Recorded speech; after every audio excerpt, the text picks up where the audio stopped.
তো দাঁড়া দাঁড়া দাঁড়া, পাগল হয়েছো নাকি? হ্যাঁ আমি পাগল হয়ে গেছি, ছেড়ে দে আমাকে। কাজের লেগে আসবো। 2 বছরের ছেলে তুই তোর দাদি মরে গেছে, তবু আমি কি করিনি। ছেলে দুটোকে মানুষের মতন মানুষ করে তুলেছি, কোনোদিনও বাইরে আমার বুঝতে দিইনি। তিল তিল করে বিশাল সম্পত্তি তৈরি করেছি। যাদের লেগে এত কিছু করলো, আজ তারাই আমাকে বাড়ি থেকে বের করে দিল। কাজে না তো পুরো বাড়ি থেকে বের করে দিয়ে আর কি?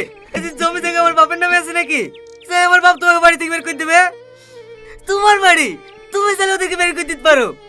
চলো তো বাড়ি চলো। না যাবো না, জানিস তুই ছেলে তো তৈরি আমাকে বেরিয়েছে।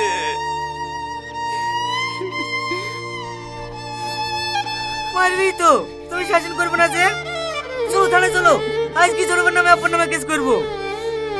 না না, কেস করতে হবে না। ওদের কাছে ভালো মানুষই দেখাইলে হবে না দাদু। আমি তোমাকে যে যুক্তি দেবো সেইভাবে তোমাকে চলতে হবে, ওরা আপনি সাহিত্য হয়ে যাবে। চলো থানায় চলো। আমার কিন্তু ভয় লাগছে। কোনো ভয় নাই, এখন থেকে ভয় করবে ওরা।